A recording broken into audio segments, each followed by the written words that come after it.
Hey everybody, welcome to another edition of the Library Marketing Show. I'm Angela Hursh from Novelist and SuperLibraryMarketing.com, where we're here to make your life as a library marketer a little easier.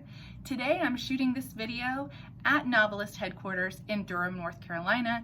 I've been here for a week doing training and meeting my new coworkers, and I picked the library to do today's video because I want to talk all about books and marketing. This week's training has involved someone that I wanted to share with you. She's a new person for me, and listen, I know if you have a communications degree, you may not feel comfortable doing a lot of collection marketing. You may have it in your head that you can't do that because you don't have a library science degree. But what I have learned this week is that you are perfectly capable of doing that, particularly if you love books, and I'm assuming that you do if you're working in library marketing.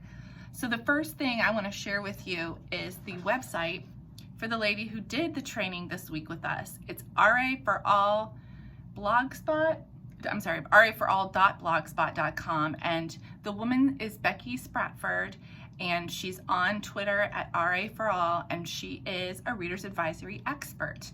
Her blog is chock-a-block full of information about readers advisory and collection stuff, and I found a bunch of things that I can use for collection marketing. I think that you should follow her and be a regular reader of her blog, so I wanted to give her a shout out. All of the things I'm going to talk about today are things that I learned from her, so she gets all the credit for this. The first thing I learned is that every staff member on your library staff is qualified to do reader recommendations. And I think this is kind of a mind-blowing thing for a lot of libraries. We have this notion that you have to have a library science degree in order to recommend books to other people, to people who come into the library and to your friends.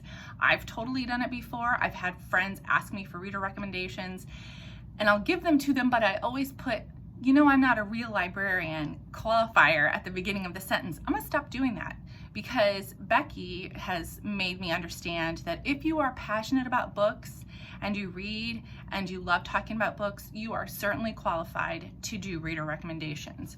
So we need to stop worrying about that. The second thing I learned is we got to stop book shaming. And I don't just mean genres, I mean graphic novels and audiobooks. The marketing staff needs to be the frontline communication for spreading the word that these are reading. In fact, she says stop using the word listen when you talk about audiobooks. Start use the word reading, because you're just consuming the content in a different format, and it is reading. So I think that library marketers could do a fantastic job of spreading the word that both of those, graphic novels, audiobooks, magazines, all of that counts as reading. Okay. The third thing I learned is that talking about books is good marketing, which you kind of knew already, but it was nice to hear an expert say that. When you are talking about books with a patron on social media, in email, you are doing good marketing.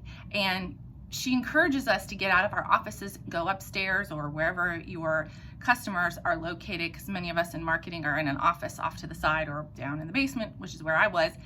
Get out of your office, go out and talk about books with your patrons, and that's fantastic word of mouth marketing.